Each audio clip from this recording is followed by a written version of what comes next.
Mister Masud Ahmed Talukdar, আপনার কাছ থেকে একটু বুঝতে চাই যে দিন, সপ্তাহ, মাস পেরিয়ে সরকার চলেছে সামনের দিকে এগিয়ে। মন্ত্রী পরিষদের জন্য 6 মাসের একটা টার্গেট ধরে দিয়েছেন প্রধানমন্ত্রী নিজে। প্রধানমন্ত্রী নিজে অনেক সাধারণ হওয়ার চেষ্টা করছেন, কিন্তু ওনার এই সাধারণ হওয়াটা অনেকে আবার ওনার নিরাপত্তা নিয়েও উদ্বেগ প্রকাশ করছেন ওনার এই প্রবণতাটা দেখে। এবং সব মিলিয়ে কতটা আসলে পারফর্ম সরকার করতে পারছে এই প্রশ্ন কিন্তু উঠতে নানা ক্ষেত্রে শুরু করেছে। আমরা যদি বলি যে এখন যেমন এই যে মধ্যপ্রাচ্যের যুদ্ধের যে অভিঘাত, এনার্জি বা পাওয়ারের যে ক্রাইসিস আস্তে আস্তে শুরু হচ্ছে, এগুলো আসলে কিভাবে মোকাবেলা করা যাবে সেটা নিয়ে যথেষ্ট সংশয়ের বিষয় আছে। দ্বিতীয়ত আমরা দেখছি আইন শৃঙ্খলা পরিস্থিতি, সেখানেও খুব একটা ভালো নিয়ন্ত্রণ নিয়ে আসা যাচ্ছে না এখন পর্যন্ত। অনেকেই মনে করেন মব কালচারটা এখনও থেকে গেছে। মন্ত্রী পরিষদের কেউ ইতিমধ্যেও স্বীকার করেছেন সেটা। কোনো ক্ষেত্রে দেখা যাচ্ছে যে পুরনো সরকারগুলোর, বিশেষ করে আওয়ামী লীগ সরকার এবং অন্তর্বর্তীকালীন সরকারের একটা বড় প্রবণতাও সরকারের মধ্যে দেখা যাচ্ছে যে অস্বীকার করবার একটা প্রবণতা, যার দায় তার না সেটাও অস্বীকার করতে চায়। যেমন ধরেন একটা অর্থনৈতিকভাবে ধ্বংসস্তূপের মধ্য থেকে বাংলাদেশ যাত্রা শুরু করেছে, অন্তর্বর্তীকালীন সেটাকে ফিক্স করতে পারেনি, বরং তারাও কিছু জটিলতা তৈরি করেছে। সরকারের বয়স মাত্র, নির্বাচিত সরকারের 1 মাসের খানিকটা বেশি।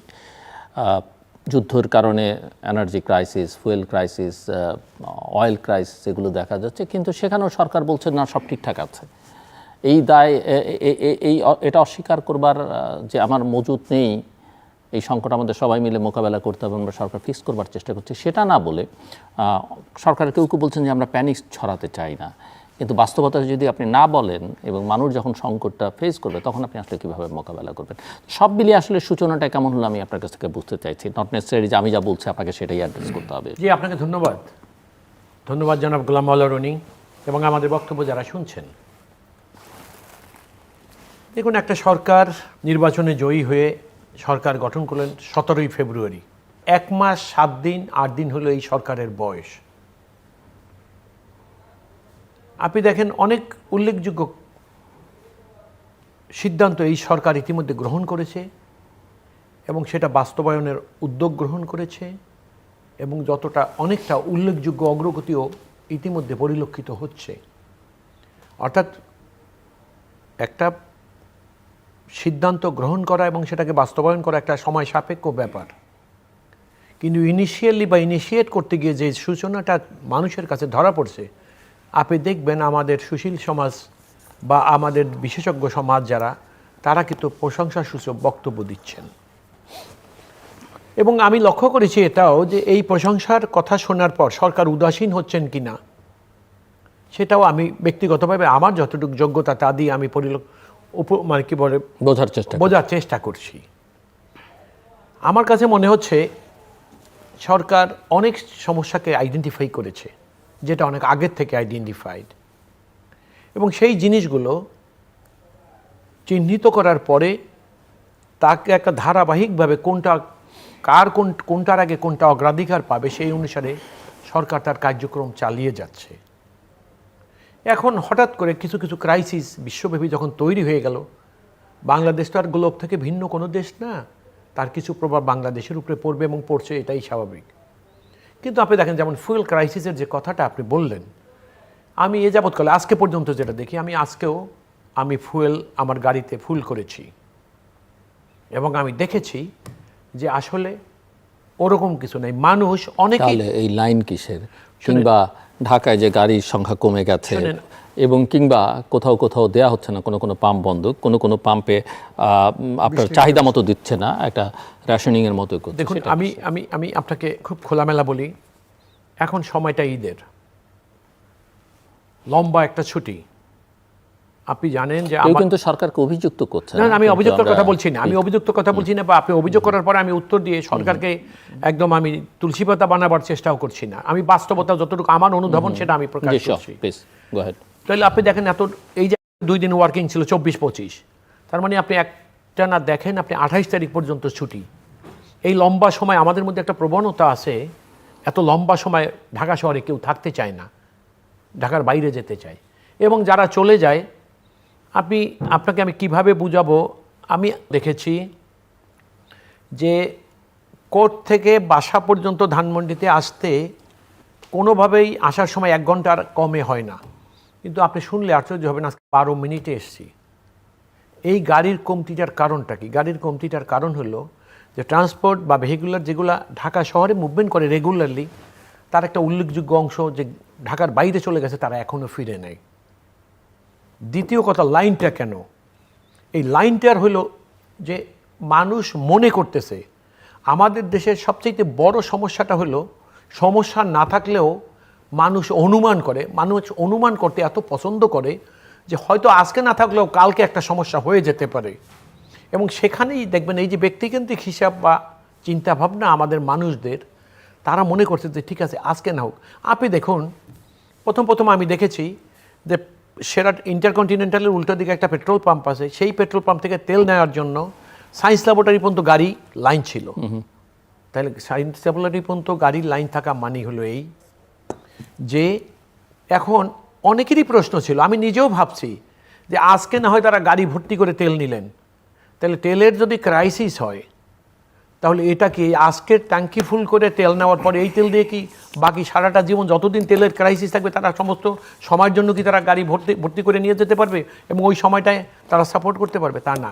অর্থাৎ আমি লক্ষ্য করেছি এই লাইন দেওয়া, তেলের জন্য এই পাম্প থেকে সেই পাম্পে দৌড়াদৌড়ি করা, এবং কোনো একটি পাম্পে আপনি লক্ষ্য করবেন ঈদের ছুটির জন্য খুব পরিষ্কার, আপনি বিদ্যুৎ ওই যে জ্বালানি মন্ত্রী যেটা বললেন যে আমি নিজে পেট্রোল পাম্পে গিয়েছি, ডিলারদের সঙ্গে কথা বলেছি, তারা বলেছে ছুটি থাকার কারণে আমরা ডিপোতে ব্যাংকে টাকা জমা দিয়ে যে স্লিপ দাখিল করার পরে আমাদেরকে যে ডেলিভারি দেয় সেইটা দেওয়া ব্যাংক বন্ধ থাকার কারণে সম্ভব হয়নি বলে কিছু কিছু পাম্পে তেল পাওয়া যায়নি। সুতরাং বিষয়টা হলো এরকম। আপনি আরেকটা জিনিস বলছেন খুব গুরুত্বপূর্ণ, সেটা একটা প্রশ্ন যে এরকম একটা জরুরি ব্যবস্থার ক্ষেত্রে ব্যাংকে টাকা জমা না দিতে পারলে তেলটা আনা যাবে না, সেটার জন্য বিকল্প ব্যবস্থা করা যায়। এখন দেখেন বিকল্প ব্যবস্থা, এটা একটা সাধারণ ডিজিটালি বা অন্য কোনো ভাবে, এটার একটা সহজ উত্তর হলো আমার কাছে, কোনো একটা ক্রেডিটে কোনো ভাবে এটা করা যায়। এটা একটা সহজ উত্তর হলো স্বাভাবিক একটা পদ্ধতি চলছে। আপনি দেখবেন ছুটির সময় তো এসেনশিয়াল সার্ভিস ছাড়া সবাই একটা এই ছুটির প্রিভিলেজটাকে গ্রহণ করতে চায়। হ্যাঁ, এটা আর অনেক সময় তো হয় কি, যত কৌশলী হন আর যত সতর্কই হন না কেন, কিছু না কিছু। আপনি আরেকটা খুব গুরুত্বপূর্ণ প্রশ্ন করেছেন আমাকে যে আমাদের মাননীয় প্রধানমন্ত্রী আজকে সহজ একজন প্রধানমন্ত্রী হিসাবে মানুষের কাছে, এবং ইতিমধ্যে একটা ইমপ্রেশন তৈরি হয়ে গেছে যে আমাদের প্রধানমন্ত্রী একটা সহজ একজন সাধারণ মানুষের মতো মানুষের কাছে উপনীত হতে চায়, মানুষকে বোঝাতে চায় যে দেশের প্রধানমন্ত্রী, আপনারা আমাকে ভোট দিয়ে দেশের প্রধানমন্ত্রী বানিয়েছেন, আমি আসমানে আর আপনারা মাটিতে। এই যে ব্যবধানটা অতীতে আমরা বহু সরকারের মধ্যে দেখেছি, উনি এইটাকে কমিয়ে আনতে চান। এখন এটার অর্থ এই নয় যে মানুষ সহজ বা স্বাভাবিক হওয়ার পরে সাধারণ মানুষের সাথে অতি স্বাভাবিকভাবে মিশতে গিয়ে সেখানে সবচেয়ে বড় যে ব্যাপারটা সেটা হলো একটা দেশের প্রধানমন্ত্রী, উনি এখন ওনার ব্যক্তিগত ব্যাপার না, দেশের প্রধানমন্ত্রী একটা দেশের মানুষ, দেশের প্রধানমন্ত্রী। এবং মনে রাখতে হবে ওনার ভালো মন্দের সাথে দেশের মানুষের ভালো মন্দ ওতপ্রোতভাবে জড়িত। তো অতি সহজ অতি সাধারণ হওয়াটা এর মধ্যে কোনো দোষের কিছু নাই, কিন্তু মজার ব্যাপার যেখানে হয়েছে অতি সাধারণ হওয়াটা অতি উদাসীন হয়ে যাচ্ছে কিনা। অর্থাৎ আমার কথাটা হলো এইরকম যে মনে রাখতে হবে যে অতি সহজ হতে গিয়ে যেন কোনো অবহেলার হয়ে না যায়, সেদিকে মাননীয় প্রধানমন্ত্রীর ব্যাপারে যারা কনসার্ন তাদেরকে খুব বিশেষভাবে খেয়াল রাখা উচিত বলে আমি মনে করি। মিস্টার গোলাম আল্লাহ রনি, সম্ভবত নতুন সরকার আসবার ব্যাপারে আপনার সঙ্গে প্রথম আমাদের কথা হচ্ছে, এবং আপনি শুনছিলেন মিস্টার মাসুদ তালুকদারের বক্তব্য। সেই বিষয়ে আপনার কোনো অবজারভেশন থাকলে, বক্তব্য থাকলে আপনি নিশ্চয়ই দিতে পারেন। আমিও হয়তো পরে আপনাকে আমার দিক থেকে কোনো প্রশ্ন থাকলে করব। তার আগে একজন তরুণ ঠিক না, এখন তরুণ আর তাকে বলা যাবে না, বাট অত্যন্ত মেধাবী, আমার আপনার পুরনো সহকর্মীও, হয়তো আপনার খেয়াল নেই, ব্রাত্য রাইসু, কবি লেখক, তিনি ফেসবুকে একটা পোস্ট দিয়ে আপনার কাছে, আপনার একটা ট্যাগ করেছে, নিশ্চয়ই আপনার চোখেও পড়েছে, আপনাকে 3টে প্রশ্ন করেছে। আমি সেই প্রশ্নগুলিটা আপনার সামনে উপস্থাপন করতে চাই এবং আপনি উত্তর দিতে পারেন, কিন্তু চাইছেন যে আপনি উত্তর দেন। প্রশ্ন 1, যে আমি কি তার ভাষায় বলবো না আমার ভাষায়? আপনি বলেন। আচ্ছা, আপনাকে যে ঈদের দাওয়াতে যমুনায় ডাকা হলো না, এটাতে আপনি দুঃখ পেয়েছেন কিনা, নাকি বিরক্ত হয়েছেন, নাকি খুশি? এই অনুভূতির পেছনে কারণ আপনি উত্তরটা তো দেবেনই, এবং সেই সঙ্গে আপনার অনুভূতির কারণটা কি সেটাও ব্যাখ্যা করবেন। আপনি খুশি হলে কেন খুশি, আপনি বিরক্ত হলে কেন বিরক্ত, আপনি দুঃখী হলে কেন দুঃখী। দ্বিতীয় প্রশ্ন হচ্ছে, আপনাকে যদি সরকার ডেকে নিয়ে প্রেসিডেন্ট পদ গ্রহণ করতে জোরাজুরি করে, আপনি কি পদটি গ্রহণ করবেন কিনা, করলে কেন করবেন, না করলে কেন করবেন? এবং তৃতীয় প্রশ্ন হচ্ছে যে বিএনপি সরকার কিভাবে অজনপ্রিয় হতে পারে ইউনূস সরকারের মতো, এই ব্যাপারে পরামর্শ চাওয়া হলে আপনি কি কি কাজ করতে এবং না করতে পরামর্শ দিবেন প্রধানমন্ত্রী তারেক রহমানকে? আমাকে আসলে প্রশ্ন করা হয়েছে, কিন্তু আসলে আমি প্রশ্নটা তখন বুঝিনি। আপনার মানে কাছে মানে এটা শোনার পর আমার কাছে মনে হলো যে আমাদের বন্ধু যে প্রশ্নটা করেছেন তার প্রশ্নের গভীরতা অনেক অনেক বেশি। তো আমি আসলে ওখানে লাজ লজ্জার কারণে আসলে উত্তরটা দেইনি, যে ওখানে ফেসবুকে মানে সে আমাকে পার্সোনালি নক না করে এইভাবে যেভাবে বললো, এটা কি আমাকে টিটকারি করা হলো, আমাকে সম্মানিত করা হলো, না আমাকে মহিমান্বিত করা হলো, আমি বুঝতে পারছিলাম না। যেহেতু আপনি প্রশ্ন করেছেন, দিস ইজ দ্য প্ল্যাটফর্ম, তো আমি একেবারে রিয়েল সেই কথাগুলোই বলছি। কারণ আমার মনে হয় যেহেতু আপনি অনেক সময় কথাবার্তার মধ্যে স্যাটায়ার আনেন, মানে একটু হিউমারাস, সেই কারণেই সে এই প্রশ্নগুলো, কিন্তু প্রশ্নগুলো খুব গুরুত্বপূর্ণ এবং আপনার অনুভূতিটা সে বুঝতে চাইছে। যেমন আমি অ্যাডভোকেট মাসুদ আহমেদ তালুকদারকে যে প্রধানমন্ত্রী সবার প্রধানমন্ত্রী হতে চাইছেন, কিন্তু তার সিকিউরিটি কনসার্ন নিয়ে আলোচনা করছিলাম আমরা। বিশেষ করে আমরা ঈদের দিন যমুনায় যা দেখলাম তার রিসেপশনে, একইভাবে অবশ্য ওই আলোচনায় আমরা বিরোধী দলের কারো কারো ভাষা অনেক ডিসিপ্লিন, সেখানেও যা ঘটলো যা দেখলাম সেগুলো নিয়ে আপনার মতামত আমরা শুনতে চাইতে পারি।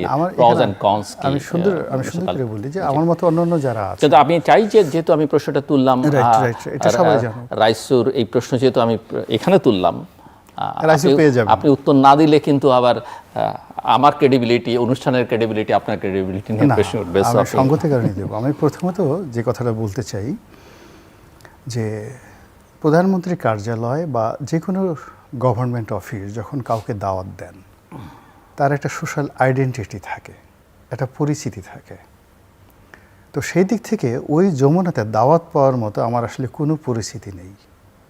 আমার বিএনপির একটা সাধারণ মেম্বারশিপ নেই, মানে একজন মেম্বারশিপ নেই। তবে আমি বিএনপির কোনো কর্মী নই, আমি কোনো পেশাজীবী সংগঠনের সাথে জড়িত নই। আমার মানে যে সামাজিক পরিস্থিতি আছে, সে সামাজিক পরিস্থিতি দিয়ে কোনো এই রাজার দরবারে যাওয়ার জন্য নিমন্ত্রণ পাওয়ার নজির অতীতে কখনো ঘটে নাই, কারো জীবনে ঘটে নাই। তাহলে উনি ওখান থেকে যারা চিঠি লিখবে, সেই সিএস আরএস পর্চা অনুযায়ী গোলাম মোল্লা রনি বা এই ক্যারেক্টারিস্টিক্সের এরকম কোনো লোকের তো খুঁজে পাওয়া যায় না কাউকে। আমার মতো পর্যায়ের একটা সিঙ্গেল লোক বাংলাদেশে দাওয়াত পায় না। তাহলে আমাকে যদি দাওয়াত দিতে হয়, তাহলে তো 18 কোটি মানুষকে দাওয়াত দিতে হয়।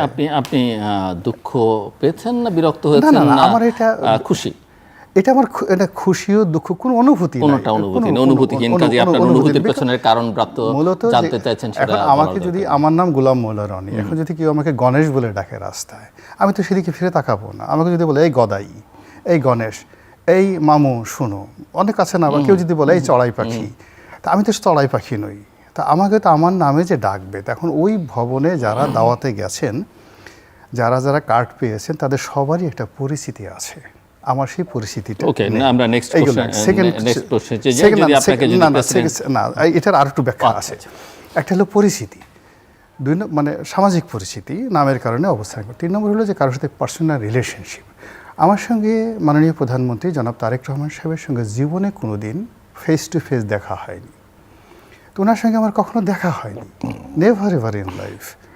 ওনার আশেপাশে যে সমস্ত যারা আমির ওমরা আছেন, সাহাবা আছেন, মানে সঙ্গী সাথী যারা আছেন, যারা লন্ডন থেকে এসেছেন, এখানে যারা আছেন, এদের কাউকে আমি চিনি না, কারোর সঙ্গে আমার পরিচয় নেই, কারোর সঙ্গে আমার কথা বলা হয়নি, একটা সিঙ্গেল ওয়ান না।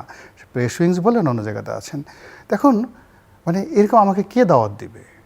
আমাকে তো ওখানে জিন আসবে না, ফেরেশতা আসবে না, আসমান থেকে কোনো মানে যাকে বলা হয় না যে কেউ ইলহাম করে বলবেন এই লোকটা একটা বাংলাদেশে একটা কুতুবে আলম আছে যে এসে টকশো করে, জিল্লুর রহমান সাহেবের সাথে খুব ভালো খাতির, মাঝে মধ্যে মাসুদ আলম তালুকদার সাহেবের সাথে সে টকশো করে, অন্তত এই উসিলায় তাকে একটা দাওয়াত দেওয়া দরকার। I don't have any introduction with anybody. ওই হাউজের কারোর সাথে আমার কোনো সম্পর্ক নেই। তো যার জন্য আমার আসলে যে ক্যাটাগরি আছে দ্য লাইফ, আমার যে কিন্তু আপনি নিঃসন্দেহে আপনার ক্যাটাগরি অনেক উন্নত মানের, না হলে রাইসু যেহেতু আপনাকে সোশ্যাল প্ল্যাটফর্মে প্রশ্নটা করেছে তার নিশ্চয়ই কারণ আছে। লেখক, কথক সব হিসেবে এবং সাবেক সংসদ সদস্য, তাহলে রাইসুরও দাওয়াত পাওয়া উচিত ছিল। সে দাওয়াত পেয়েছে, সে তো পায়। আমি জিনিসটা এই গেল একটা। 2 নম্বর হলো যে এই যে প্রেসিডেন্ট প্রেসিডেন্ট পদ করতে জোরাজুরি করা মানে হয়। প্রেসিডেন্ট, এটা নিয়ে আমি একটা কাহিনী বলি যে এক লোক, যে এক চাচা তখন বলছে যে ধরেন আপনি একদিনের জন্য প্রধানমন্ত্রী হলেন বা আপনাকে প্রধানমন্ত্রী বানালো, সে রাগ হয়ে গেছে যে ফাজলে আমরা জায়গা পাও না, আমি করি ভিক্ষা, আমি মানুষের ভিক্ষা পাই না, একজন ভিক্ষুকরা এসে তুমি প্রশ্ন করতেছে যে আপনি যদি প্রধানমন্ত্রী হতেন, তো বললো যে যদি মনে করেন রাখেন নিয়ে আপনারা মনে করেন, আপনার প্রশ্নটাই তো ঠিক মতো হয় নাই। ফার্স্ট থিং হলো এদেশে যারা প্রেসিডেন্ট হয়েছেন বা আগামীতে হবেন, দে হ্যাভ হিউজ কোয়ালিটি, যে কোয়ালিটির মানে প্রেসিডেন্টের দূরের কথা, প্রেসিডেন্ট ভবনের ধারে কাছে যাওয়ার মতো অবস্থা আমার নাই। ফলে যেদিকে আকাশের দিকে তাকানো কিছু কিছু জিনিস আছে, তাকালে শরীরে আগুন ধরে যায়, বুঝতে পারছেন ঘটনাটা। তা আমার যে অবস্থান, সেই অবস্থান থেকে আমি হালকা ইউটিউব করি, মাঝে মধ্যে ফেসবুকে 2 সেন্ট স্ট্যাটাস দিই, 1 সেন্ট 2 সেন্ট 3 সেন্ট যদি আমার কোনো একটা স্ট্যাটাসের কারণে মনিটাইজেশন আসে, আমি খুশিতে টকবক হয়ে যাই। আর কোনো একটা স্ট্যাটাস দিলে যদি একটু ভালো লাইক হয়, কমেন্ট হয়, আমার চাহিদা এই পর্যন্তই। আমার ছোট একটা ব্যবসা আছে, এই পর্যন্ত থাকে। আমরা এখানে কিসের রাজা কিসের মধ্যে, আমি একটা মানে দলের আমার একটা সাধারণ মেম্বারশিপ নেই। আরেকটা কোশ্চেন কি, যে বিএনপি সরকার কিভাবে অজনপ্রিয় হইতে পারে ইউনূস সরকারের মতো, এই ব্যাপারে পরামর্শ চাইলে আপনি কি কি কাজ করতে বা না করতে পরামর্শ দেবেন প্রধানমন্ত্রী তারেক রহমান? প্রধানমন্ত্রী হলো যে আমার মতো এরকম লেদুগুদু দলের ধরে ধরে আইনে এইভাবে শুধু গণভবনে বারবার 4-5 বার দাওয়াত দিলেই মোটামুটি শেষ, আর কিছু করা লাগবে না আর কি। মানে আমাকে মানে আমার মতো লোক যারা আছে তাদেরকে একটু গণভবনে যদি মাঝে মধ্যে দাওয়াত করা হয়, এবং তারা যদি গণভবন তো এখন আর নেই, মানে যমুনাতে দাওয়াত করা হয়, এবং তারা যদি প্রধানমন্ত্রীর সামনে যায়, একটু কোলাকুলি করে, দেখা সাক্ষাৎ করে, এতেই মোটামুটি সরকারের যে জনপ্রিয়তা যতটুকু আছে এটা শেষ হয়ে যাবে, আর কিছু করার দরকার নেই। তো এই হলো আমার অ্যানসার আর কি। মিস্টার মাসুদ তালুকদারের অবজারভেশন, তার সরকারের পারফরম্যান্স সব মিলিয়ে তিনি যেটা বলছেন, সরকার মাসুদ যেটা বলছেন সেটা এটা is a very new government, মাত্র 1 বছর 1 মাস হলো। তো 1 মাসে সরকারের কাছে আমরা কি চাইবো? আপনি ওই বিষয়ে আমি আপনি জানতে চেয়েছিলাম যে যমুনা, ঈদের দিনের যমুনা আর ঈদের দিনের বিরোধী দলীয় নেতার শুভেচ্ছা বিনিময় পর্ব, ঈদের দিনের, হ্যাঁ এটা নিয়ে খুব ইন্টারেস্টিং একটা, ঈদের রেশ তো আমাদের এখনো কাটেনি, আমরা একটু অনেকে ছুটি ছাটার মধ্যে আছেন। এটা হলো যে এটা নিয়ে খুবই একটা, যাকে বলা হয় আমাদের দেশে সত্যিকার অর্থে সবাই একটু ওভার অ্যাক্টিং করতে চাচ্ছে, যে যার মতো করে যেখানেই থাকছে সবাই একটু ওভার অ্যাক্টিং করতে চাচ্ছে। তাতে আমার কাছে মনে হলো যে বিরোধী দলীয় যিনি নেতা, তার যে বয়স, তার যে চেহারা, তার যে সুরো, তার যে আকার আকৃতি, তার যে দাড়ি মোবারক, তার যে পোশাক, মানে এর সঙ্গে আসলে উনি যে কাজগুলো করতে চান এটা আসলে মানায় না। তো আমাদের দেশে অতীতে অনেকেই তো বিরোধী দলীয় নেতা ছিলেন, শেখ হাসিনা ছিলেন, বেগম খালেদা জিয়া ছিলেন, আর অনেকেই ছিলেন, কিন্তু উনি এমন কিছু করছেন এখানে দাঁড়িয়ে যে কাজগুলো অতীতে কেউ কখনো করেনি, এমনকি অন্য কোনো দেশে করেনি। তো সেই দিক থেকে উনি এই বিদেশি কূটনীতিবিদদের বা বিভিন্ন লোকদেরকে দাওয়াত করছেন, দাওয়াত করে কাউকে সামনে থেকে জড়িয়ে ধরছেন, কাউকে পিছন থেকে জড়িয়ে ধরছেন, কাউকে কুলাকুলি করছেন। ইটস এ, যাকে বলে এক্সট্রা অর্ডিনারি ডিফারেন্ট। মানে কোনো বিদেশি লোক বসে আছে, তারপর শেষে ওখানে কোনো রকম, যাকে বলা হয়, এটা আমি এখন বাঙালি কালচারও দেখিনি। আমরা সাধারণত গ্রাম বাংলায় যেটা দেখি, বিআই বা শ্যালক, আপনজন লোক আছে না, তারা বসে আছে, পিছন দিক থেকে আমরা তার চোখ টিপে ধরি বা জড়াই ধরি, বলো তো আমি কে, বা পিছন থেকে সে জড়িয়ে ধরে। এখন তো শালা দুলাভাইয়ের সাথে যেরকম একটা সম্পর্ক থাকে, মধুর সম্পর্ক, ওই রকম এখন সেই শালা দুলাভাইয়ের যে সম্পর্কটি আমাদের আবহমান বাংলা, সবাই আমরা এই কাজগুলো করি। আমার মনে হয় আমরা 3 জনই কম বেশি এই সেম কাজটা আপনজনের কাছে জীবনে একবার হলেও করছি ছোটোকালে। কিন্তু একজন মানে বিরোধী দলীয় নেতা রাষ্ট্রীয় অনুষ্ঠান এবং কোনো একটা রাষ্ট্রদূত, তাও আবার বিদেশি, তিনি বসে আছেন আর পিছন দিক থেকে তাকে সারপ্রাইজ দেওয়ার জন্য এইভাবে জড়িয়ে ধরে আবার যেন তেন জড়িয়ে ধরা না, জোরে জড়িয়ে ধরেছে, জড়িয়ে ধরে তার পিঠের সাথে যেভাবে তিনি তার মুখ ঘষাঘষি করেছেন, এটা নিয়ে সামাজিক মাধ্যমে যে ট্রল হচ্ছে, সে ট্রলটা যারা রাজনীতি করেন সবারই কিন্তু ইজ্জতে লেগেছে। এবং এর কারণ দেখেন, জামাতও কিন্তু অত্যন্ত একটা সেন্সিটিভ দল, তারা বলছে যে আমরা তো এটা কাজটা করতে চেয়েছি আন্তরিকতা দেখানোর জন্য, যদি এর মাধ্যমে কোনো ভুল হয়ে থাকে, ভ্রান্তি হয়ে থাকে, আমরা ক্ষমা প্রার্থী এবং আমরা সতর্ক থাকব ভবিষ্যতে এই ধরনের ঘটনা যেন না ঘটে। আমি মনে করি যে জামাতে এই বিবৃতিটা অত্যন্ত স্মার্ট এবং সময়োপযোগী এবং উই শুড স্যালুট যে ভুল ভ্রান্তি সবারই হতে পারে। এখন সেই ভুল ভ্রান্তির উপর বসে থাকলে তো হবে না। জামাত সেটা স্বীকার করেছে, সবার কাছে বলেছে, আমরা সেটা ধরে নিলাম যে ঠিক আছে, যাকে জড়িয়ে ধরেছে সে যদি আপত্তি না করে তাহলে আমাদের এত আপত্তি দরকার কি? তার শরীরে সহ্য হয়েছে, আমাদের কি চোখে সহ্য হবে না? আবার যে দল এত বড় একটা বৃহত্তর দল সে তো বিবৃতি দিয়ে বলেছে যে যেটা নিয়ে সামাজিক মাধ্যমে খুব ট্রল হচ্ছে, তো এটা আমাদের কোনো মন্দ উদ্দেশ্য ছিল না। আমরা আন্তরিকতা শো করার জন্য, হৃদ্যতা দেখানোর জন্য আর ওই অনুষ্ঠানটিকে আনন্দমুখর করার জন্য, সেলিব্রেট করার জন্য আমরা এই কাজটা করেছি। তারপরে যদি দৃষ্টিকটু কিছু হয়ে থাকে, কারো খারাপ লেগে থাকে, আমরা আগামীতে সতর্ক থাকবো যেন এই ধরনের ঘটনা না ঘটে। আমি that's all. Mister Masud Ahmed Talukdar কি মনে হয় যে আগামী দিনে বাংলাদেশের রাজনৈতিক সংস্কৃতিকে একটা পরিবর্তনের সূচনা হয়েছে? আমরা কি সরকার পক্ষ এবং বিরোধী পক্ষের মধ্যে সংঘর্ষ দেখব, রাজপথ উত্তপ্ত দেখব, নাকি এক ধরনের সহযোগিতা, সহমর্মিতা সংস্কৃতি দেখতে পাবো? দেখুন, আমাদের সামাজিকতা বা কালচারের মধ্যে একটা কথা আছে যেটাকে অতি কথন বলে, বা ইংরেজিতে যেটাকে ওভারডুইং বলে। এটা একটা প্রবলভাবে আমাদের কালচারের মধ্যে আমরা লক্ষ্য করি। আপনি দেখেন, একটা নির্বাচন হয়েছে, বিএনপি এবং তার সমর্থকরা 2/3 মেজরিটি পেয়ে সরকার করেছে। জামাত এবং তার অ্যালাই যারা ছিলেন তারা একটা পরিমাণ সংখ্যায় তারা জিতেছে এবং তারা বিরোধী দলে চলে গেছে। বিরোধী দলের কাজ হলো সরকারের কার্যক্রম, পলিসি, এই সব বিষয়গুলোকে সমালোচনা করা গঠনমূলকভাবে।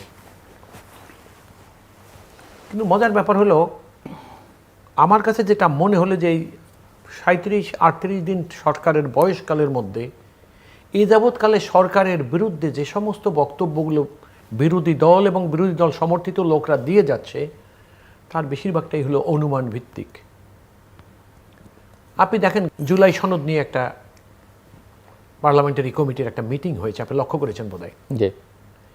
এবং সেখানে যে বক্তব্যটা আমরা পেয়েছি সেটা হলো এই, যে একটি রাজনৈতিক দল একটা অবস্থার মুখোমুখি না হয়ে আলাপ আলোচনার পর সিদ্ধান্ত গ্রহণ করার আগে তারা এমনভাবে প্রোপাগান্ডা চালাচ্ছিলেন যে বিএনপি সংসদে 2/3 মেজরিটি পাওয়ার পর সে তার অবস্থান কমিটমেন্ট থেকে সরে গেছে। কিন্তু আপনি দেখেন, গত 1 মাস যাবৎ বা 40 দিন যাবৎ যে কথাগুলো তারা যেভাবে প্রচার করেছে, সিদ্ধান্ত হওয়ার পরে আপনি বলেন, আমরা যদি বলি যে তারা এই অবান্তর আচরণ করেছিল এতদিন, এবং আমরা যে কথাটা প্রত্যেকটা মানুষ নাগরিক হিসাবে, আমরা যে যাই হই না কেন, আমরা তো দেশের নাগরিক, আমাদের তো একটা নাগরিক আইডেন্টিফিকেশান আছে, we are identified that we are the citizen of the country. তাহলে আমরা কি মনে করতে পারি না যে ওনারা এই অবান্তর কথাই বেশিরভাগ বলে যাচ্ছে? ওনারা যা সমস্যা হিসেবে উপস্থাপন করছে সেটা তাদের কল্পনা, বাস্তবতার থেকে তারা অনেক দূরে। অর্থাৎ আরেকটা বড় সমস্যা হয়েছে কোনখানটায় জানেন? এই জুলাই সনদটাকে একটি রাজনৈতিক দল মনে করতেছে যে এটা কেবলমাত্র এটা তাদেরই ব্যাপার, এবং এইটা বাস্তবায়ন করা বা এটার বাস্তবায়নের পক্ষে। জুলাই সনদটা কিন্তু কোনো একটি বিশেষ রাজনৈতিক দলের নয়। জুলাই সনদটা ছিল, আপনি কি মনে করছেন এটা তারা ইমোশনালি আপনাদের ব্ল্যাকমেল করছে? না, ইমোশনে এটা চালাকি করে করছে, ব্ল্যাকমেল করছে, এটা অপকৌশল করে করছে। অর্থাৎ তারা বোঝাতে চাচ্ছে, মানে ব্যাপার হয়ে আপনি দেখবেন, একটা মানুষ তো দেশে সমাজে চলমান প্রক্রিয়ার মধ্যে কিছু কিছু ঘটনা ঘটে যাবে, সেই ঘটনার থেকে সরকার সেই সমস্যাগুলো কিভাবে অ্যাড্রেস করে, সেটা ন্যাচারাল ক্যালামিটিস হতে পারে, অথবা ইনস্ট্যান্ট কোনো কিছু সিচুয়েশন থেকে হয়ে যেতে পারে, অথবা কারো ব্যর্থতার কারণে হতে পারে, সেই সব জিনিসগুলোকে সমালোচনা করবে, এটাই। কিন্তু যেখানে কোনো সমস্যাই নাই, সমস্যা হতে পারে, ইফ ওই যে কি বলে যে আমার ফুপুর যদি গোপ হইতো তাহলে আমার বাবারা 4 ভাই হইতেন, এইরকম কল্পনা করে যদি কেউ মনে করে যে ওইটা করলে ওইটা হবে বা ওইটা হইতো, বিরোধী দল যদি এইরকম আচরণ করে, শোনেন, আপনি মনে রাখবেন, বিরোধী দলের দায়িত্বপূর্ণ আচরণ জনগণের কাছে খুব বেশি গ্রহণযোগ্য তখনই হয় যদি অনুমান ভিত্তিক ধারণা থেকে তারা সরে যায়। তারা বাস্তবতাকে সঠিক সময় সঠিকভাবে চিহ্নিত করবে এবং এটা সঠিক সমাধান বা সঠিক সম্ভাব্য সমাধান তাদের মতো করে যেটার প্রস্তাবনা সেটা উপস্থাপন করবে, যাতে সরকার সেখান থেকে কিছু গ্রহণ করতে পারে, এবং সরকার যদি সত্যিকার অর্থেই তার কর্ম বা দায়িত্বের প্রতি উদাসীন থাকে এবং মনে করে যে আমরা অবহেলা করে ফেলছি বা অবহেলা করার মতো কোনো সম্ভাবনা আমাদের মধ্যে তৈরি হচ্ছে বা হতে যাচ্ছিল, তাদের সমালোচনায় আমরা যে পথ থেকে সরে গেছিলাম সেখান থেকে আবার সঠিক পথে আসছি এবং সঠিক কার্যক্রম গ্রহণ করে আমরা আসলে যেটা করণীয় সেটাই আমরা করছি। এটাই কিন্তু মানুষ বিরোধী দলের কাছ থেকে আশা করে। কিন্তু বিরোধী দল যদি মনে করে, আপনি যেমন দেখেন, আপনি জনাব গোলাম মোল্লা রনিকে একটা প্রশ্ন করেছেন যে আপনি যদি বাংলাদেশের রাষ্ট্রপতি হন, প্রশ্নটা আমার না, প্রশ্নটা মানে একজনের প্রশ্নই তো আপনি উপস্থাপন করলেন। এখন এই যে বিষয়গুলা, এই যে বিষয়টাই আপনি দেখেন না, if I were a king, if I were a king, তাহলে এগুলো তো হিউমার। এই হিউমারাস বিষয়গুলোকে যদি কেউ মনে করে, আপনি দেখেন সবচেয়ে দুঃখজনক হলো কোন কারণে প্রশ্নটা হয়তো ওনাকে করা হচ্ছে, এর মধ্য দিয়ে উনি অনেক কঠিন কথা, শক্ত কথা বলেন হয়তো। না, উনি বলছে বা উনি ওনার মতো করেই বলে গেছে। কিন্তু আপনি একটা জিনিস দেখেন, আপনি এই জুলাই সনদ বাস্তবায়ন নিয়ে যে নাটকটা চলছে, এবং আপনি দেখবেন একটা রাজনৈতিক দলের কয়েকজন চিহ্নিত মানুষ, তারা এজেন্ডা ভিত্তিক, তারা বলে যাচ্ছে বিএনপি জুলাই সনদের নিয়ম থেকে চলে গেছে, বিএনপি জুলাই সনদ করবে না, জুলাই সনদ না হইলে। আমি জনাব গোলাম মোল্লা রনির মুখেও একদিন শুনেছি একটা টেলিভিশনে কথা বলতে, যে বিএনপি যদি জুলাই সনদ বাস্তবায়ন থেকে সরে যায় তাহলে, এবং বিএনপি এমনি এমনও বলেছেন জনাব গোলাম মোল্লা রনি, আমার if I am not wrong, যে জুলাই সনদ এখান থেকে বিএনপির সরে যাওয়ার কোনো সুযোগ নাই, এবং বিএনপিতে দুইটা ওত নিলেন না, আগামী রাজনীতি যে অসহিষ্ণু হয়ে যাবে এটার বিএনপি ইতিমধ্যে তার বীজ বুনে গেলেন। এটা ওনার মুখের কথা। আমি if I am not, he was addressing in a television. তো এখন এটা আমি অনেকদিন না, কয়েকদিন আগের কথা বলছি, সেই জন্য পুরো কথাগুলো আমার মনে নাই, কিন্তু মেসেজটা ঠিক এইরকম। এখন আপনিই দেখেন, আপনি দেখেন জামাত কি বলছে, আমি কথাগুলো কেন আসছি একটু ছোট করে, আমি ছোট করে বলছি। আমি কি জামাত কি করছে দেখেন আপনি, জুলাই সনদ যেটা তারা বলতে চাচ্ছে, অর্ডিন্যান্স অ্যান্ড প্রেসিডেন্সিয়াল অর্ডার দুইটাই আইন হয়ে গেছে ইতিমধ্যে, এর একটাও এখনও আইন না। অর্থাৎ presidential order is not a law, আর অর্ডিন্যান্সটা হলো যখন সংসদের অনুপস্থিত থাকে তখন দেশটা চালাবার জন্য তাৎক্ষণিক কোন আইনের প্রয়োজন হলে ওইটা অর্ডিন্যান্স দিয়ে পূরণ করতে হয়। তাইলে আপনি দেখেন এখানে কি হলো। আমি এই কথাটা আপনার এখানে আরও বলেছি, জুলাই সনদ বাস্তবায়নের জন্য রেফারেন্ডামের কোনো প্রয়োজন ছিল না। রাজনীতিবিদরা ঐক্যমত্য পোষণ করেছেন যে আমরা পরবর্তী নির্বাচনের পরে এটা সংসদে যাব। আপনি দেখেন যেই সংসদ, আপনি সংসদে যে হইচই করছে বিরোধী দল প্রথম দিনে, কত দুঃখজনক দেখেন। আমি সেখানে উপস্থিত ছিলাম, আমার খুব কষ্ট লাগছে কোন কারণে। তারা বলে কি, দেখেন দ্বিচারিতা কাকে বলে, ওনারা বলতে চাচ্ছেন যে বাংলাদেশের মহামান্য রাষ্ট্রপতি ওত ভঙ্গ করেছে। কিভাবে, উনি কিভাবে ওত ভঙ্গ করলেন? উনি বলেছিলেন নাকি যে শেখ হাসিনা পদত্যাগ করেছে, সেই জন্য সংসদ ভেঙে দিলাম। সেখানে রেফারেন্স হিসেবে উপস্থাপন করলে একটি পত্রিকার কথা বলে, সেখানে ইন্টারভিউ দিয়ে তিনি বলেছিলেন যে আমার কাছে তার পদত্যাগপত্র নাই। এইটা নিয়ে উনি দ্বিচারিতা করছে, সেই কারণে ওনারা মনে করে। কত দ্বিচারিতা দেখেন আপনি, যেই মহামান্য রাষ্ট্রপতি আইনের বিধান অনুসারে যেই সরকার করলেন, আপনারা দেখেন এটাও বলে, আমি অনেকের মুখে শুনেছি তাদের, যে নির্বাচন হওয়ার কথা 2029-এ, তাহলে 2029-এর নির্বাচন এখন কিভাবে?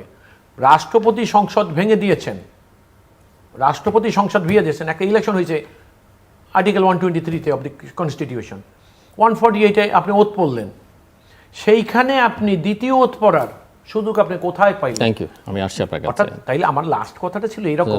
লয়ের ছাত্র আর ওই যে কূটনীতিকের, আমি ওই কথাটা একটু বলবো, কূটনীতির ওই কথাটা একটু না বলে পারছি না। দেখুন, একটা কূটনৈতিক শিষ্টাচার আছে এই দেশে। while the country was under British rule, সেখানে একজন ভদ্র মহিলা এসে এখানে ব্রিটিশ গভর্নমেন্টের এখানে এসে দেখলেন যে দুইজন পুরুষ লোক একজন আরেকজনের কাঁধে হাত দিয়ে হাঁটতেছে। তো ওই মহিলার কালচারটা হলো যে বিশ্বের সব দেশেই পুরুষ কাঁধে হাত দিয়ে কখনো হাঁটে না। সাধারণত কাঁধে হাত দিয়ে হাঁটে কোনো পুরুষ লোক, কোনো স্ত্রী লোকের। তো উনি এই দৃশ্য দেখে বলছে এটা তো সাংঘাতিক একটা অ্যাবনর্মালিটি। তখন উনি করলেন কি, যে মিশন নিয়ে দেশে আসছিলেন তাৎক্ষণিকভাবে সেটা শর্ট করে দেশের বাইরে চলে গেলেন, এই দেশে আর থাকলেন না। আপনি দেখেন যারা বিদেশি কূটনৈতিক ওইখানে ছিলেন তারা প্রত্যেকে কিন্তু আমাদের কালচারকে সম্মান করেছে। আপনি লক্ষ্য করেছেন সবাইকে সম্মান করে আমাদের কালচারকে, কিন্তু দুর্ভাগ্যজনক আমাদের যেটা হইলো ওই যে উনি যেরকম বললেন সালাদুল্লাহ ভাই মস্কারা করার মতো যেগুলা করেছে, কত আনপ্লিজেন্ট। আপনি একজন কূটনীতিককে শারীরিকভাবে স্পর্শ করতেছেন, এটা যে কত দুঃখজনক। এবং এটা আমাদের কূটনৈতিক মহলে এখন সেইটা তো আর তাদের মানে নিজস্ব প্রিভিলেজ কমিউনিকেশনের মধ্যে এটা আলাপ আলোচনা হচ্ছে, এটা হয়তো পাবলিসাইজ করবে না বা আমরা জানতেও পারবো না, কিন্তু কিছু কিছু জিনিস দিয়া পরবর্তী কার্যক্রম আমরা দেখতে পারবো। তো এই জিনিসগুলো এখন মুশকিল হইল। Thank you. আমি আসবো আবার আপনার কাছে, মির্জা গোলাম মাওলা রনি। কোন বিষয়ে?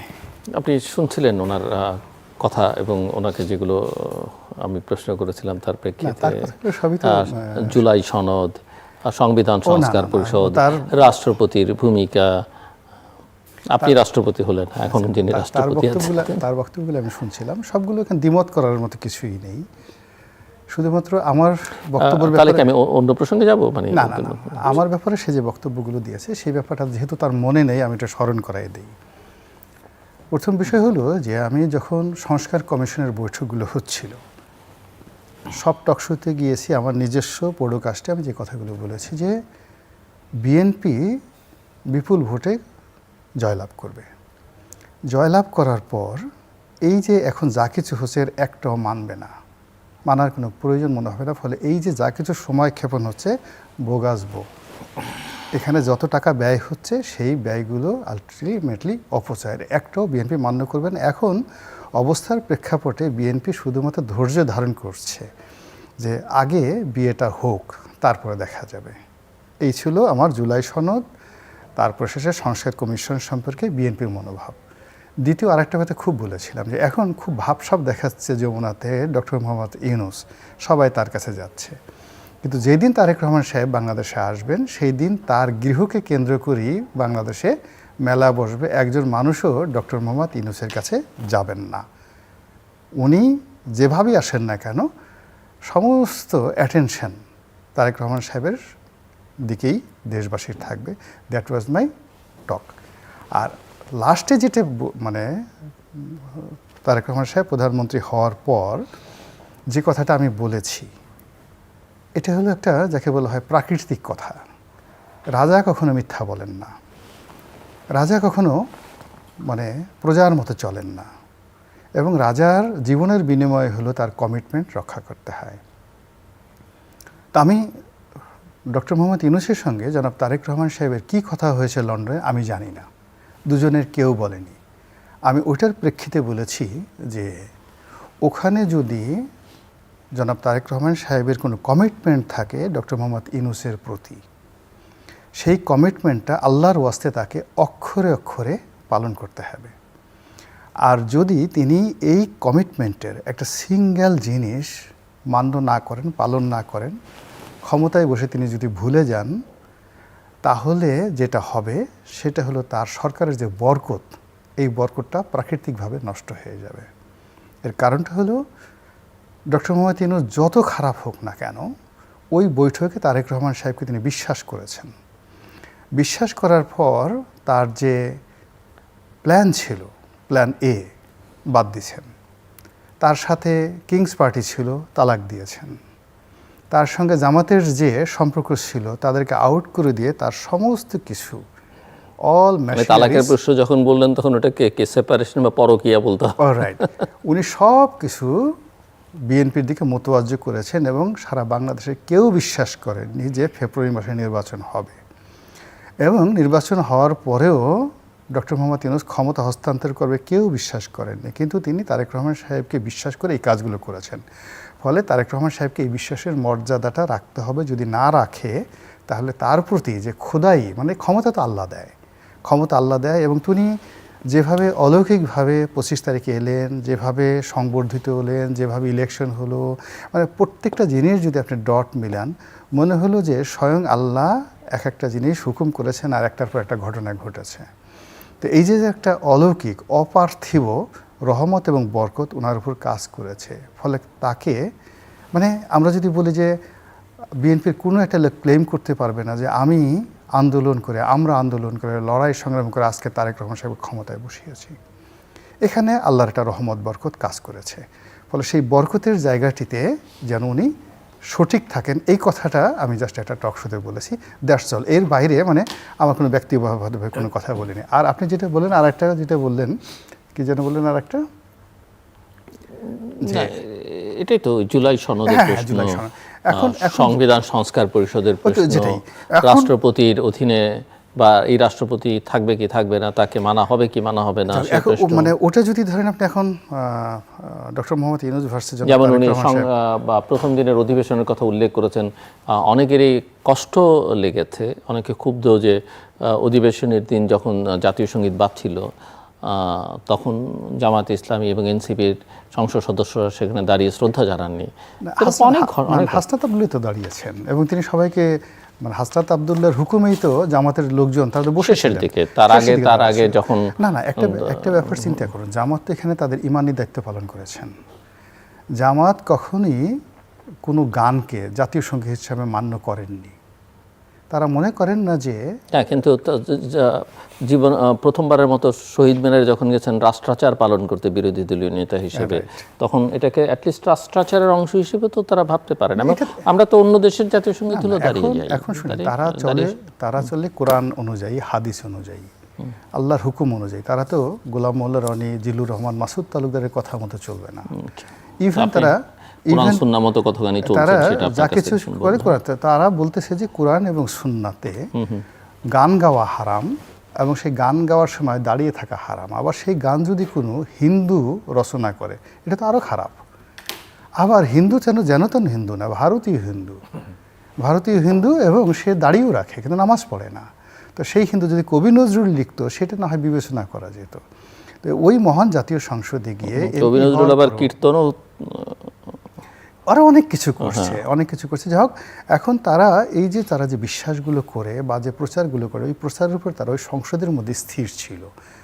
তো এটা তো তাদের একটা ইমানি দায়িত্ব, ইমানের জজবা, এটা তো খারাপ কিছু না। অন্যদিকে এই রাষ্ট্রপতির প্রতি তাদের অনেক রাগ, রাষ্ট্রপতিকে দেখলে তাদের মেজাজ গরম হয়ে যায়। তো এখন ওই যে রাষ্ট্রপতি যে তাদের সামনে উপস্থাপন করা হয়েছে, এবং বিএনপির যারা কর্তা ব্যক্তি, তারা কেবলমাত্র ওই দিন 11 দলীয় লোকজনদেরকে বিরক্ত করার জন্য, তাদেরকে উত্তেজিত করার জন্য, তাদের শরীরে জ্বালা যন্ত্রণা সৃষ্টি করার জন্য ওই দিন শাহাবুদ্দিন চুপ্পু সাহেবকে রাষ্ট্রপতিকে সংসদে এনেছেন। উদ্দেশ্য এই যেন রাষ্ট্রপতিকে দেখে তারা দৌড়ে বের হয়ে চলে যায়। এটা জামাতের লোকজন বুঝতে পেরেছে। এই জন্যই তারা আসলে বিএনপির প্রতি খুব রাগ। তাদের ঘটনা হলো যে আওয়ামী লীগের একজন রাষ্ট্রপতি, তাকে বাদ দিলে এমন কি ক্ষতি হতো, এত মানুষকে বাদ দেওয়া হলো, এত কিছু করা হলো, ওনাকে জেলে নিলে তার এমন কি ক্ষতি হতো, তা না করে শুধুমাত্র আমাদেরকে অপমান করার জন্য, আমাদেরকে যাকে বলা হয় এখান থেকে উত্তেজিত করার জন্য সেই কাজ করেছে। এবং রাষ্ট্রপতিও ভেরি স্মার্ট। সে ওরা যখন লাফাচ্ছিল, তিড়িং বিড়িং লাফাচ্ছিল, সে কিন্তু এই হাত দিয়ে এরকমভাবে দেখাচ্ছিল, ওয়েট সি, তারপরে গাল একটু বাঁকা করে সেটা মুস্কেটা হাসি দিয়েছে। আমি এটাকে বলছিলাম যে হাসিটার যে সৌন্দর্য, এটা মোনালিসার মতো। সে একবার ওদের দিকে হাত এরকম করেছে, তারপরে হাসি দিছে। এবং আরও আশ্চর্য ব্যাপার হলো, ডক্টর মোহাম্মদ ইউনূসের দিকে তাকিয়ে সে একবার চোখ টিপ মারছে, এরকম করে একটা চোখ টিপ মারছে। তো ইট ওয়াজ ইউনিক। মানে এই যে এবার জাতীয় সংসদে যা কিছু হয়েছে, ইট ওয়াজ ইউনিক। দেখুন, আমি এনার একটা কথা বলি, স্বৈরাচার পতনের আন্দোলন কিন্তু এক দফা আন্দোলন। এই এক দফা আন্দোলন প্রথম বিএনপি ঘোষণা করেছে। যারা কোঠা আন্দোলন করেছে তারা স্বৈরাচার আন্দোলনের, পতনের আন্দোলনে কিন্তু তারা তাদের কোঠা আন্দোলন পরিত্যাগ করে এসেছিলেন, কথাটা আমাদের মনে রাখতে হবে। আর জনাব গোলাম রনি যে একটা কথা বলেছেন, উনি একটু হিউমার করে কথা বলেন, খুব মজা লাগে। সেই জন্য দেখা গেল যে উনি যেটা বুঝাতে চান অনেকেই উল্টাটা বুঝে ফেলেন। আমি জানি হয়তো এক্ষেত্রে সেটা হবে না। এটা নিশ্চিত থাকেন, বিএনপি কখনো বলেনি যে আমরা জুলাই সনদ বাস্তবায়ন করব না। আজ পর্যন্ত সরকারের কোনো গুরুত্বপূর্ণ ব্যক্তি কথা বলেনি, এবং শুধু এটাই বলেছে যেটা নিয়ম নীতিকে অনুসরণ করেই করতে হবে। এবং আপনি দেখেন সেইটাই কিন্তু আলটিমেটলি হচ্ছে। আর একটা জিনিস আপনি দেখবেন, বিএনপি আন্দোলন করেনি স্বৈরাচার পতনের। এটা কেন বলা হয়, আমার জনাব গোলাম মোল্লা রনির মুখেও তখন আমি এইরকম একটা কথা শুনি, তখন আমার একটু কষ্ট হয়। কারণ বিএনপি নিরন্তর আন্দোলন ছিল 16-17 বছর, সেটাই কিন্তু স্বৈরাচার পতনকে ত্বরান্বিত করেছিল, বা এক দফা আন্দোলনকে যখন সবাই সমর্থন করেছে সেইভাবে। কোরআন সুন্নাহর কথা আপনি যেটা বলেছেন, জামাতের এবারের নির্বাচনের আগে জামাতের স্লোগানই ছিল প্রত্যেক বছরের নির্বাচনে আল্লাহর আইন, সৎ মানুষের শাসন। আমি বলতে পারি, আপনারা নিশ্চিত থাকতে পারেন, এবারের জাতীয় সংসদ নির্বাচনের আগে কোনো সংসদীয় আসনে বা আজকে যিনি বিরোধী দলের নেতা বা জামাতের যিনি আমির, তিনি কোথাও কোনো জায়গায় বলেন নাই আমরা আল্লাহর আইন এবং সৎ মানুষের শাসন কায়েম করব, কারণ তারা বুঝে গেছে যে এইটা মানুষ গ্রহণ করতে চাচ্ছে না। তাইলে বিষয়টা হলো কি, এই জিনিসটাকে তারা ছেড়ে দিয়ে চলে গেছেন। আল্লাহর আইন সৎ মানুষের শাসন এটা তারা নিজেরাই ভুলে গেছেন। এখন কেউ জামাত আর আল্লাহর আইন বা সৎ মানুষের শাসন কায়েম করতে চাই দেশে, জামাতের সম্পর্কে এই ধরনের মন্তব্য কিন্তু কেউ করে না। একটা জিনিস আপনি আসলে একটা জিনিস লক্ষ্য করবেন, আমাদের এই দেশটার মধ্যে একটা বড় সমস্যা আমার ব্যক্তিগত জীবনে ধরা পড়েছে, সেটা আমি আপনাকে খুব খোলামেলা বলি।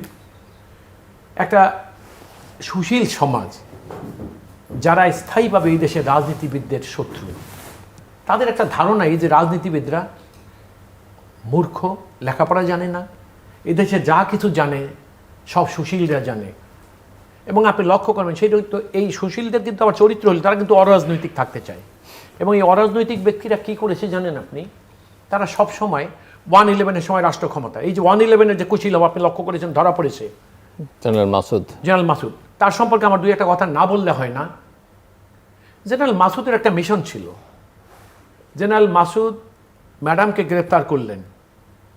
একটা মানুষ, তার পরিচয় কী ছিল জানেন, সে রক্ষী বাহিনীর। তার রিটায়ারমেন্টে যাওয়ার পরে, তার রক্ষী বাহিনী যদি আর্মিতে মার্জ না করে তাহলে সে রক্ষী বাহিনী থেকে রিটায়ার করে এবং মেজর লেভেলের অফিসার হিসাবে, পরে অ্যাটবেস্ট রিটায়ারমেন্টের আগে তাকে লেফটেন্যান্ট কর্নেল করা যেত। কিন্তু তিনি কোনো মানে অজ্ঞাত কারণে উনি লেফটেন্যান্ট জেনারেল হয়েছিলেন। কাদের দয়া হয়েছিলেন সেটাও জানেন। ওনার টার্গেটটা কি ছিল? কিন্তু সেটা তো বিএনপির সময়ই হয়েছে। হ্যাঁ, বিএনপির সময়ই হয়েছে। এবং বেগম খালেদা জিয়া, প্রধানমন্ত্রী তারেক রহমান, তাদের তো দুঃসম্পর্কের আত্মীয় তিনি। হ্যাঁ, দূর না, অনেক মোটামুটি কাছের আত্মীয়। আচ্ছা, ওনার একটা টার্গেট ছিল কি জানেন, ওনার টার্গেট ছিল জিয়া পরিবারকে আসলে ধ্বংস করে দেওয়া। উনি ম্যাডামকে যখন প্রথম জেলে নেন 2008-এ 2007-এ, আপনার 8-এ, আপনার মনে আছে কিনা আমি জানি না, 7-এ আপনার মনে থাকার কথা, এই কিন্তু ম্যাডাম স্থায়ী অসুস্থতার মধ্যে চলে গেলেন। সেই অসুস্থতাকে ম্যাডাম কাভার করতে পারলেন না। জনাব আরাফাত রহমান কোকোকে এই টাস্ক ফোর্সের নির্যাতনে, এই মাসুদউদ্দিন চৌধুরীর নির্যাতন করার কারণে তিনি মারা গেলেন, তাকে হত্যা করা হয়েছে। এবং আমার নিশ্চিত আমি যে অচিরেই এই মাসুদউদ্দিন চৌধুরীর বিরুদ্ধে হত্যা মামলা হওয়া উচিত এবং হবে।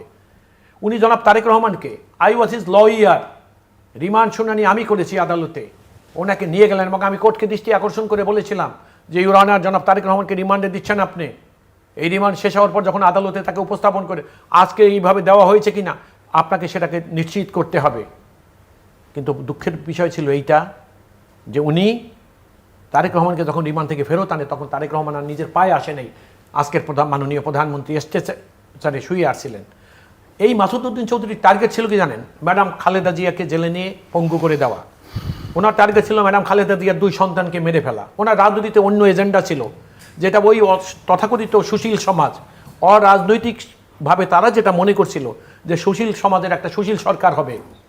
এই মাসুদউদ্দিন, শোনেন, আমি মাসুদউদ্দিন চৌধুরীর ষড়যন্ত্রটাকে আমি প্রথম ধরা পড়ে কখন আমার কাছে, আমি আজকে না বলে পারছি না আপনাদের কাছে, আমাকে একটু দয়া করে 1-2 মিনিট বেশি সময় দিবেন। আমি এই জন্য বলছি, আমি কুমিল্লা ক্যান্টনমেন্টে একটা পিকনিকে গিয়েছিলাম।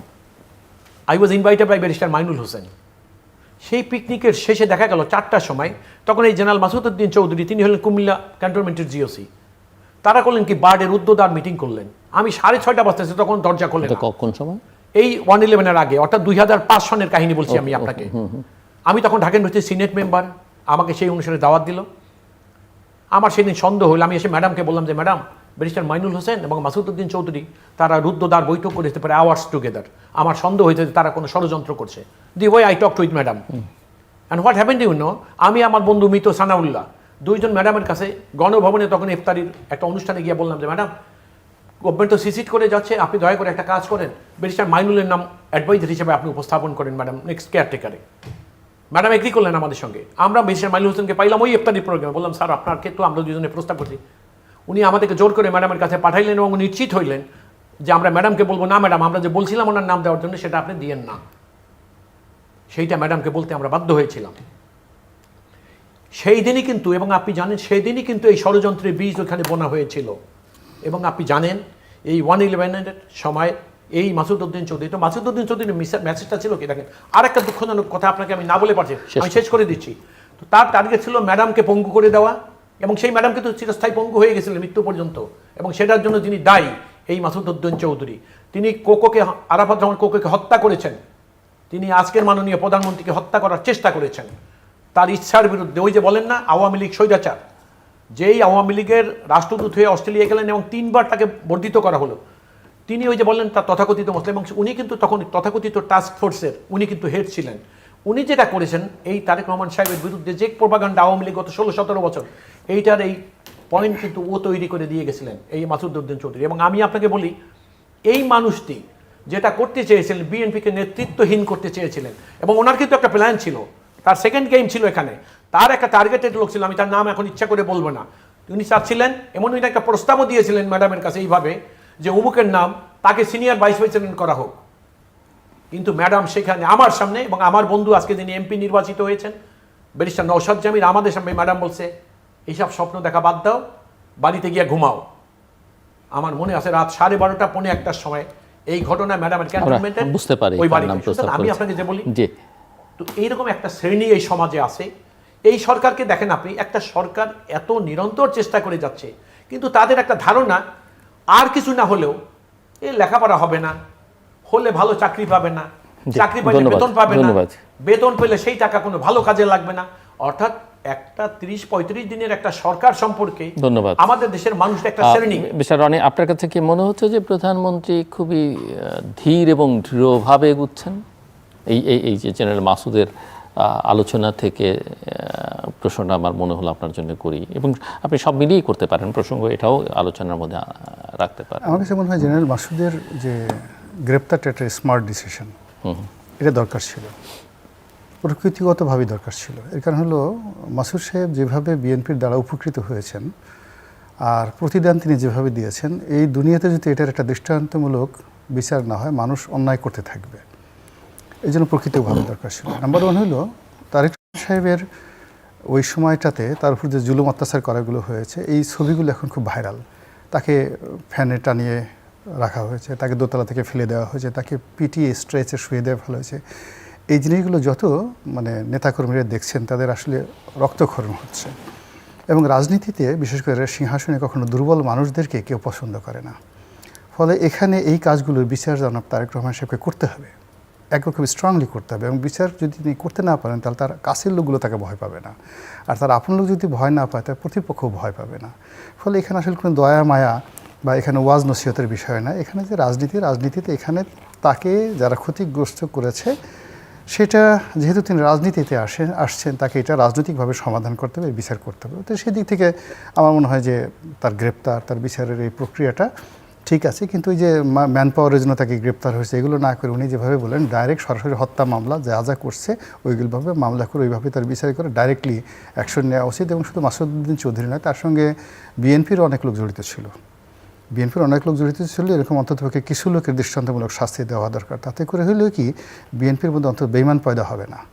এখন যে বেইমানগুলো ওনার চারিপাশে আছে, এগুলো ওনাকে আগামীতে দিনে ক্ষতি করবে। ফলে ওনাকে ভালো মতো রিমান্ডে নিয়ে ওনার সাথে কার সাথে কীভাবে কথাবার্তা হয়েছে, এইটাতে অ্যাটলিস্ট করে ওই এনজিওর কিছু লোক আছে, বাইরের কিছু লোক আছে, অ্যাটলিস্ট 111 সৃষ্টির পেছনে 20 জন লোককে যদি টার্গেট করে, সবাইকে তো ইন জেনারেল আসলে করা যাবে না, তো 20 জন লোককে যদি টার্গেট করে একটা দৃষ্টান্তমূলক শাস্তির ব্যবস্থা করা যায়, তাহলে রাজনীতিতে উনি স্ট্যাবল হতে পারবেন। আদারওয়াইজ এখন তাকে যেভাবে লোকজন খুব সহজ মনে করছে, একেবারে খুব সস্তা মনে করছে, এরকম সস্তায় থেকে যাবেন। ধন্যবাদ। আপনি কিছু বলবেন? হ্যাঁ জি, অফিসিয়াল বলুন। দেখুন, একটা কথা মাথায় রাখবেন, সিম্পল অ্যাপিয়ারেন্স, সহজ উপস্থাপন, এটাকে মিসআন্ডারস্ট্যান্ড করার কোনো সুযোগ নাই। কারণ কোনো মানুষ সহজে কোথাও উপস্থাপন করা, প্রবলেমকে ইজি আইডেন্টিফাই করা, ইজিলি অ্যাড্রেস করা, এটাকে যদি কেউ মনে করে দুর্বলতা, আমার মনে হয় সেটা ঠিক না। কারণ জনাব তারেক রহমান, যিনি মাননীয় প্রধানমন্ত্রী আজকে বাংলাদেশে, তার সবচেয়ে বড় মেসেজ হলো মানুষের কাছে, আমাকে আপনাদের প্রভু ভাববেন না। আপনারা লক্ষ্য করেছেন, এবং উনি মানুষের কাছে, আপনি নিজেও কথাটা শুরু করেছেন, উনি সহজভাবে মানুষের কাছে, এবং আপনি দেখবেন মাঝে মাঝে এমন হচ্ছে প্রোটোকল ব্রেক করে ফেলছেন উনি, মানুষের কাছে বোঝাতে চাচ্ছে যে দেখো, দেশের প্রাইম মিনিস্টার বা প্রেসিডেন্ট মানে একটা ভীতিকর বিষয় ছিল, যেটা তোমাদের মধ্যে যে একটা দীর্ঘদিন যাবৎ লালিত একটা সন্দেহপ্রবণ মনোভাব ছিল তোমাদের মধ্যে, তোমরা এটা থেকে বেরিয়ে আসো। তোমাদের প্রধানমন্ত্রী তোমাদেরই একজন, তোমরা সেইটাকে সেভাবে অনুভব করার চেষ্টা করো। উনি সেটাকেই চালিয়ে যাচ্ছেন। এখন দেশের মাননীয় প্রধানমন্ত্রীর নিরাপত্তা তো মাননীয় প্রধানমন্ত্রী নিজে নিশ্চিত করবেন না, বিধান করবেন না। দেশের মাননীয় প্রধানমন্ত্রীর নিরাপত্তা সরকার করবে, এবং সেখানে যদি কোনো ঘাটতি থাকে আর সেই ঘাটতির কারণে যদি ওনার কোনো ক্ষতি হয়ে যায়, কিন্তু সেটা তো আবার প্রধানমন্ত্রীকে অ্যালাউও করতে হবে। না না, প্রধানমন্ত্রী অ্যালাউ করবে কোনখানে? আমি আপনাকে আবার বলি, যেমন আমি এই কথাটা এই কারণে বলছি, যেমন কারণ উনি ওনার সিকিউরিটিকে কমিয়ে এনেছেন, নিজে অনেকটা ফ্লেক্সিবল এখানে আমরা একটা মিসআন্ডারস্ট্যান্ড করতেছি কোনখানে। দেখেন, while he is the prime minister, আপনি দেখবেন যখনই একটা পার্লামেন্টের নির্বাচনে কোনো রাজনৈতিক দল মেজরিটি পার্টি হয়, আগামী 1 সপ্তাহ 7 দিন 5 দিনের মধ্যে সরকার গঠন করতে পারে, তখনই কিন্তু রাষ্ট্রের সবচেয়ে শক্তিশালী নিরাপত্তা তাদের জন্য নিয়োজিত। তো ওনার জন্য তো স্পেশাল এখন সিকিউরিটি যদি ফোর্স আপনি আছে। বলেন, এখন ওনার জন্য এসএসএফ আছে, ওনার জন্য দেশের সেনাবাহিনীর, ওনার পিজিআর আছে, ওনার আরো এজেন্সি আছে গভর্নমেন্টের, এনএসআই, তারপর ডিজিএফআই আছে। এগুলো বিষয়টা একটাই, সেটা হলো যে মাননীয় প্রধানমন্ত্রীর নিরাপত্তা সরকার বিধান করবে, ওনার নিজস্ব বিধান করার কোনো কিছু নাই।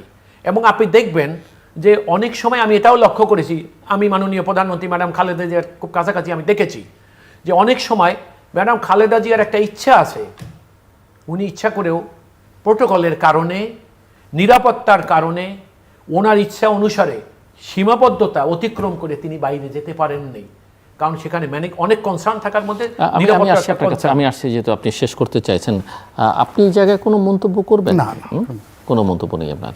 জি, বুঝতে পারছেন। তো সেই জন্য আমার বক্তব্যটা হলো যে জনাব তারেক রহমান দেশটাকে, যেমন আমি আপনাকে বলি, জনাব লতিফুর রহমান একসময় কেয়ারটেকারের হেড হয়েছিলেন। আমার লতিফুর রহমান সাহেবকে মৃত্যুর আগে ওনার সঙ্গে আমার অ্যাকাউন্ট থেকে কথা বলার একটা সুযোগ হয়েছিল। আমি বললাম যে স্যার, আপনি কেয়ারটেকারের হেড হয়ে গেলেন, অ্যান্ড ডে ওয়ান থেকে আপনি যে কাজগুলো করলেন উইদিন এ টাইম লিমিট, এটা কিভাবে করছেন? বলছেন ওই যে জনাব গোলাম মোল্লা উনি যদি প্রেসিডেন্ট হইতেন তাহলে কি করতেন? সেই অনুসারে উনি ধরেই নিয়েছিলেন যে আমি যেহেতু কেয়ারটেকারের সরকারের প্রধান হব ওই সময়কার আইন অনুসারে, তাইলে আমার এই জিনিসগুলো করণীয়। তখন উনি এই জিনিসটা, তো জনাব তারেক রহমানও গত 17টা বছর দেশের রাজনীতিতে যে ভূমিকা তিনি রেখেছেন, আপনি কর্মসূচিগুলো দেখেন তার, আপনি জুলাই সনদ বলেন, প্রেসিডেন্সিয়াল অর্ডার বলেন, আপনি অর্ডিন্যান্স বলেন, যেগুলো যেভাবে করছে জনাব তারেক রহমান কিন্তু এইসব জিনিসকে, এইসব সমস্যাকে অনেক আগেই। ধন্যবাদ মিস্টার গোলাম মোল্লা রনি এবং অ্যাডভোকেট মাসুদ আহমেদ তালুকদার। দর্শক, আমরা কথা বলছিলাম নতুন সরকার, তার পারফরমেন্স, মাত্র 1 মাসের খানিকটা বেশি সময়, এই সময় আসলে চূড়ান্ত মূল্যায়ন করবার কিছু নাই। তবে একথা ঠিক যে লক্ষণ দেখেও কিছু জিনিস বোঝা যায়, অনেক কিছু ইতিবাচক আছে, বাট অনেক দুর্বলতা ইতিমধ্যেই প্রকাশিত হয়েছে। আমরা আশা করি যে এইসব আলোচনার মধ্য থেকে সেই দুর্বলতাকে চিহ্নিত করে সংশ্লিষ্টরা নিজেদেরকে কারেক্ট করবার চেষ্টা